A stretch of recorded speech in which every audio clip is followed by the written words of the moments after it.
My YouTube family, उम्मीद करती हूँ आप सब खैरियत से हैं, मज़े में हैं, खुशबाश हैं और मेरी वीडियोस को हमेशा की तरह एंजॉय कर रहे हैं। लेकिन अगर अभी तक आपने मेरे चैनल को सब्सक्राइब नहीं किया और इस वीडियो को लाइक नहीं किया तो जल्दी से सब्सक्राइब कर दें, जल्दी से लाइक कर दें। ये बिल्कुल फ्री है और ये मेरी एफ़र्ट्स को बहुत ज़्यादा अप्रिशिएट करेगा। तो बेसिकली जो वीडियो है वो शुरू हो रही है एक ट्रैवल व्लॉग से। अनएक्सपेक्टेडली हमें जाना पड़ा है एक दूर अफ्तारी पर, तो उसकी शुरुआत कुछ इस तरह से हुई।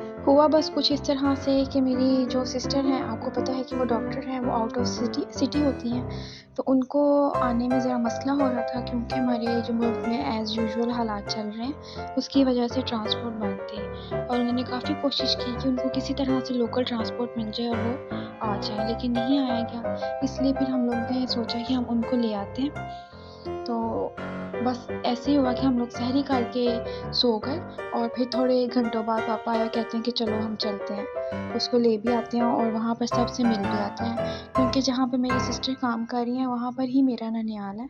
तो हम लोग फिर वहाँ पर गए और बहुत मज़ा आया। अफ्तारी बहुत मज़े की थी, एक अनएक्सपेक्टेड सा इवेंट था, सब लोग इकट्ठे हुए थे, एक अच्छी सी गेट टुगेदर थी और सारी रात बस हम लोग ने बहुत ज़्यादा मस्तियाँ, बहुत ज़्यादा इंजॉय किया।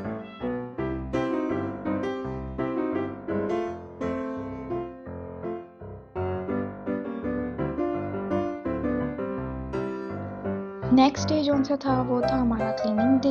वहाँ सफ़र से आके तो बहुत ज़्यादा थकावट हो गई थी, तो फिर उसके बाद तो मैं कुछ भी व्लॉग नहीं कर पाई। बस सोते ही रहे हम लोग और नमाज़ पढ़ी, सो लिया, नमाज़ पढ़ी। तो उसके एक दिन बाद फिर हम लोगों ने सोचा कि अब ईद से पहले ईद की सफाइयाँ कर लेनी चाहिए, तो उसके लिए हमने सारा घर धुलवाया, मतलब कि धोया भी, धुलवाया भी, सारी डस्टिंग की, कपड़े वगैरह संभाले, ईद की थोड़ी बहुत तैयारी की, जो चीज़ें वगैरह साफ़ होने वाली थी उनको साफ़ किया।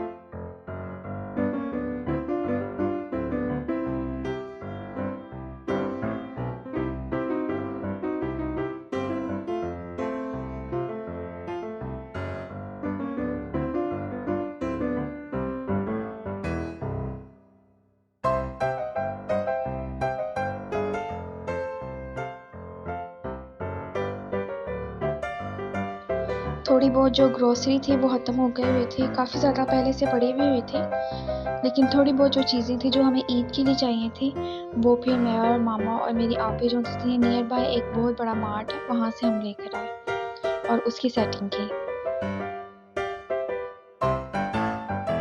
सफाई में मसरूफ़ होने की वजह से मैं कुछ ख़ास अफ्तारी नहीं बना पाई। मैंने बस बनाया था चिकन कढ़ाई, बाहर से नान मंगवा लिए थे और साथ में कुछ मटीरियल घर में पहले से ही मौजूद था, तो वो मैंने उसके ये रोल और समोसे वगैरह ना तैयार चीज़ें कर दी थी और पापा मामा से कहा कि आप दोनों बैठे हुए हैं तो आप ही मुझे बना दें, और उन्होंने कुछ इस तरह से मुझे समोसे और रोल बना के दिए।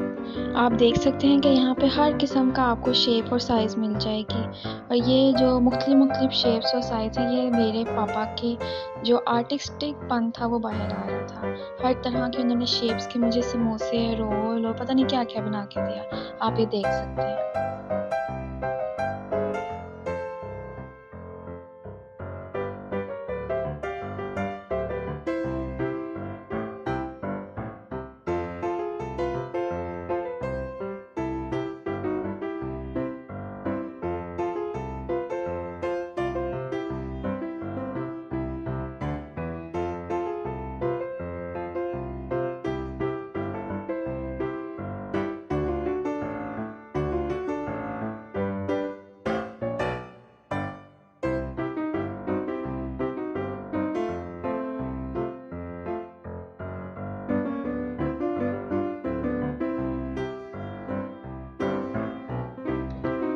वक्त जो टाइम है वो तकरीबन 12:30-1 बजे का टाइम है और इस वक्त हम बना रहे हैं सुबह के लिए मीठी सेवइयाँ। और मीठी सेवइयों को देख के मुझे एक बहुत ही बचपन की एक वो जो हम लोग लतीफ़े लिख के देते होते थे कार्ड्स के ऊपर, वो याद आ गई। और वो कुछ इस तरह से हैं कि सेवइयाँ पकी हैं सबने चखी हैं, भाई तुम क्यों रोते हो तुम्हारे लिए भी रखी हैं। तो इसी को याद रखते हुए जल्दी में, क्योंकि एक अनएक्सपेक्टेड से ये भी ईद थी, रोज़ा सबने समझा हुआ था, मुकम्मल तैयारियां थी, इवन दो कि मैं बिल्कुल थक चुकी हुई थी, लेकिन इसके बावजूद मैंने अगले दिन सहरी के लिए आटा गूंदा और दही जमा लिया, स्पेशली तौर पर सालन बनाया। तो कोई फ़ायदा नहीं हुआ उस मेहनत का, क्योंकि अगले दिन ईद हो गई। और अब जो है जी हम बना रहे हैं सेवइयाँ मीठी, क्योंकि ये ज़रा जल्दी बन जाती हैं। तो इसके लिए कुछ भी नहीं करना है। वैसे तो ये जो सेवइयाँ हैं ये मैं नहीं बना रही हूँ, ये मामा की रेसिपी है, क्योंकि मैं जब भी सेवइयाँ बनाती हूँ ना, मेरे हाथ में वो जायका नहीं आता है जैसे कि मामा बनाती हैं। तो इसके लिए क्या करना है कि सबसे पहले आपने देसी घी के अंदर सेवइयाँ जो सी हैं वो भून लेनी है अच्छे से, मतलब ये नहीं है कि आपने बिल्कुल जला देनी है, बस 2 मिनट के लिए उसको भूनना है देसी घी के अंदर।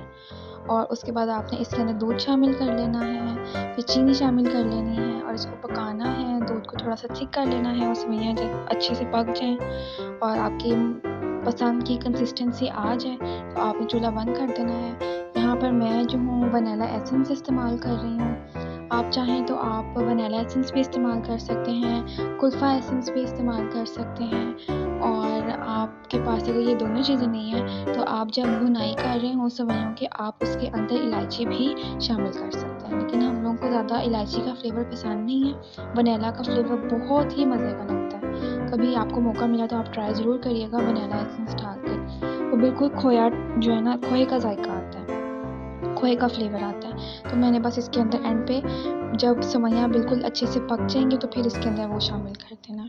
तो ये हमारी सेवइयाँ तैयार हैं।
यहाँ होता है वीडियो का एंड। तो मेरी और मेरी फैमिली की तरफ से आप सबको दिली बहुत बहुत ज़्यादा, बहुत बहुत ही हार्टेडली ईद मुबारक।